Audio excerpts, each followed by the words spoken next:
Vamos ver aqui.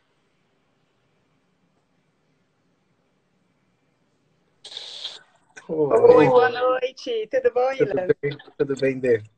Tudo jóia, graças a Deus. E você, tudo bem por Ah, aí? tudo bem, tudo bem.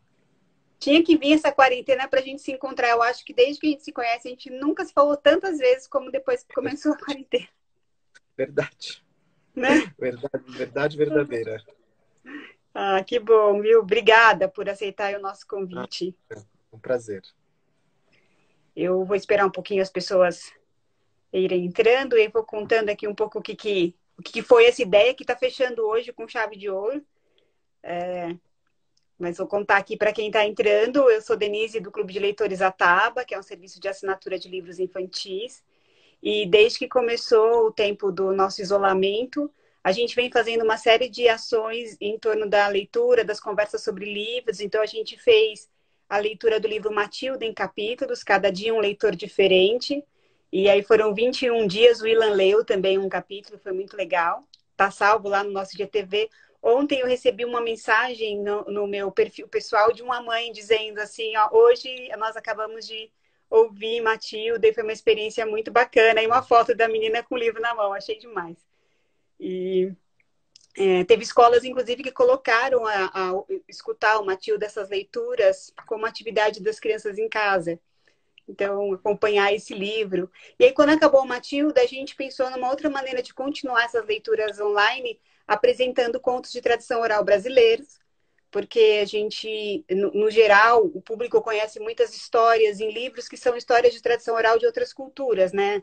Especialmente as culturas europeias. A gente nem conhece tanto da cultura árabe, da cultura oriental, mas mais da europeia. Mas a gente tem as nossas histórias que são uma mistura, né? Assim, de essa semana, Januária Cristina Alves leu umas lendas do livro dela, do Abecedário do Folclore Brasileiro. Ela leu, não, ela contou duas histórias.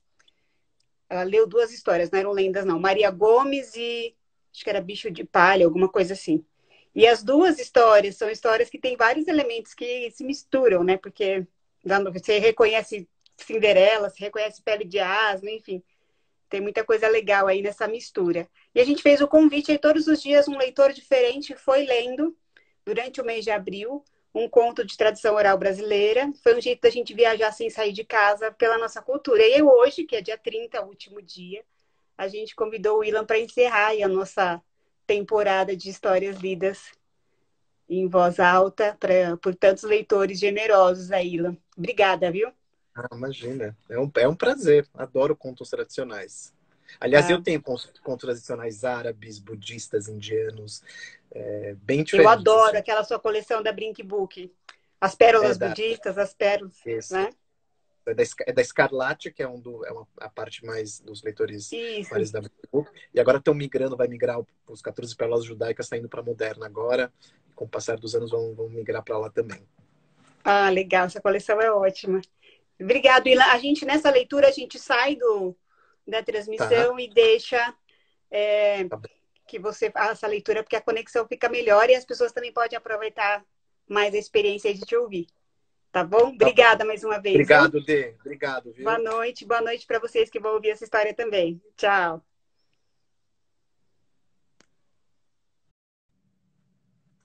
Então vamos lá, assim, agradecer a Dê e o pessoal da Taba por esse momento. E eu adoro contos tradicionais. E os nossos contos tradicionais não deixam nada a desejar os contos tradicionais de outros povos.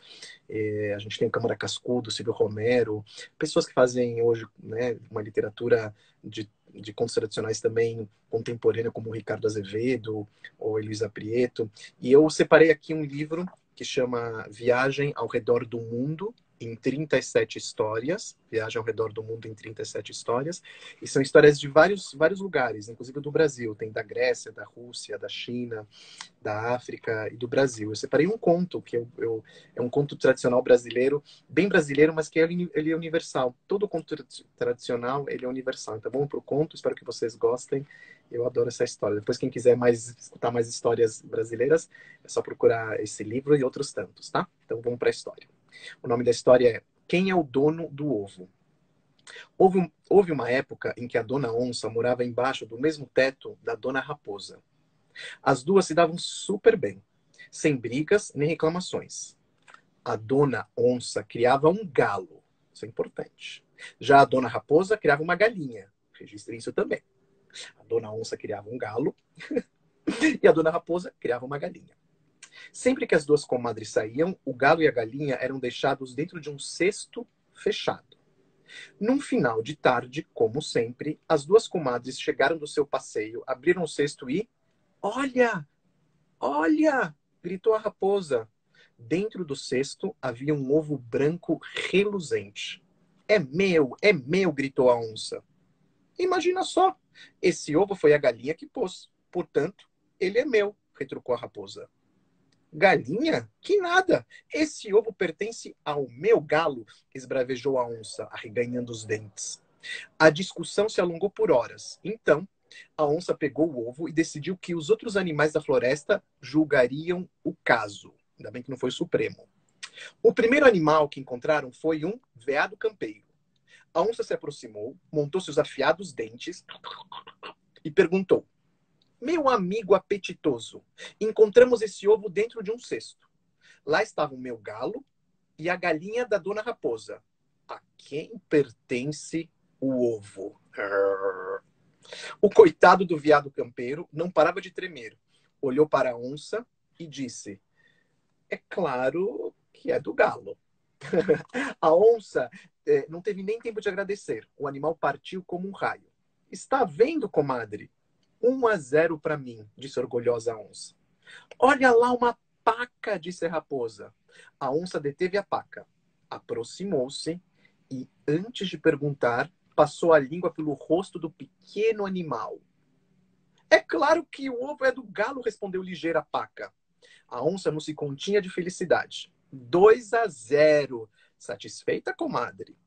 A raposa queria ouvir mais animais. A onça falou com tamanduá bandeira, tatu canastra, anta, cutia, coati, queixada. E todos, com pavor da onça, respondiam que o ovo era do galo. Mas antes de desistir, a dona raposa olhou para o galho de uma árvore e viu um macaco prego de peito amarelo. Senhor macaco, você é minha última esperança. Diga o que você quer, dona raposa, disse o macaco. O macaco ouviu toda a história. Lá embaixo, a onça abriu sua bocarra e mostrava seus dentes. Bonitos dentes, dona onça, mas acho que você deveria escová-los direito. Estou sentindo um mau hálito capaz de derrubar uma vespa no ar. A onça ficou furiosa, mas não podia fazer nada. O macaco estava muito longe dela. Dona Raposa, ouvi toda a história. Preciso sair correndo. Me esperem aqui que já volto. As comadres esperaram. Finalmente, o macaco apareceu esbaforido. O que foi, macaquinho? Perguntou a raposa. Vocês nem sabem. Tive que sair correndo procurar uma parteira. Meu pai estava dando à luz a meu irmãozinho. Ao ouvir aquilo, a onça começou a rolar no chão e dar muitas gargalhadas. Depois recuperou o fôlego e disse: Nunca ouvi tamanha besteira. Onde já se viu o homem dando à luz? Já dei a minha resposta, dona raposa. Adeus. Um macaco prego de peito amarelo saltou para um galho e desapareceu na densa floresta. A onça passou o ovo para a comadre e as duas voltaram quietas e pensativas para casa. E tiririm, tiririm, essa história chegou ao fim. Pessoal, obrigado aí pela companhia. Boas histórias. Prestigiem os contos brasileiros, que são maravilhosos, tá bom? Um forte abraço para vocês e até uma próxima. Tchauzinho. Comida.